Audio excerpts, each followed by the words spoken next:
জৈনক সাহাবী আমার নবীর দরবারে এসে বলে, ওগো আল্লাহর নবী,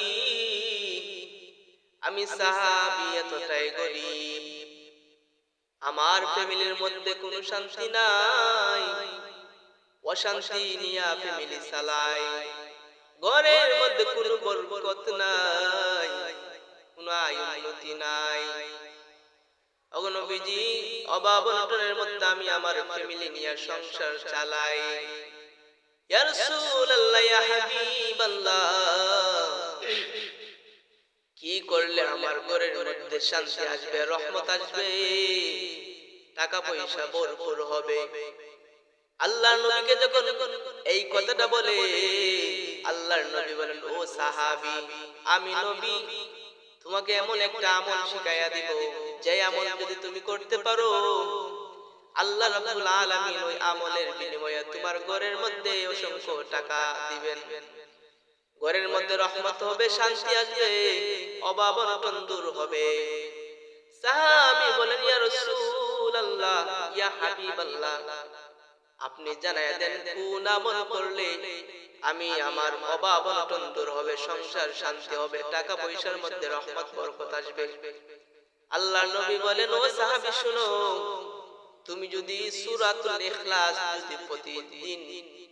যদি সূরা ইখলাস প্রতিদিন পবিত্র অবস্থায় যদি তুমি পড়তে পারো, ঘরে ঢোকার সময় যদি সূরা ইখলাসটা পড়ে তুমি ঘরে ঢুকো, আবার বাহির হওয়ার সময় যদি সূরা ইখলাসটা পড়ে বাহির হও, ওই আমলটা যদি তুমি করতে পারো, আল্লাহ রাব্বুল আলামিন তোমাকে ওই সূরার ইখলাসের বিনিময়ে তোমাকে অভাব অনটন দূর করে দিবে, টাকা পয়সার মধ্যে বরকত দিবে।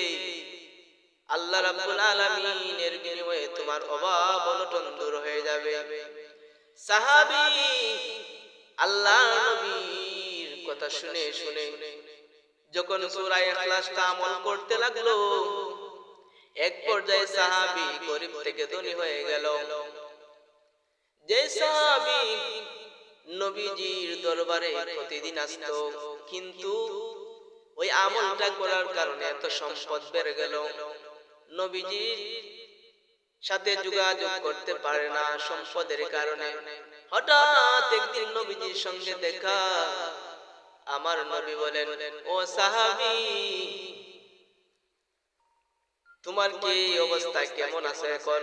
সাহাবী ডাক দিয়ে কয়, ইয়া রাসূলুল্লাহ, ইয়া হাবিবাল্লাহ, ওগো আল্লাহর নবী, আপনি যে আমলটা দিয়েছিলেন, ওই আমলটা করার ফলে আল্লাহ রাব্বুল আলামিন আমাকে এত সম্পদ বানাইছেন যে আমি এক বেলা খাইলে দুই বেলা খাইতে পারতাম না, অভাব অনটনের দিন যাইতো।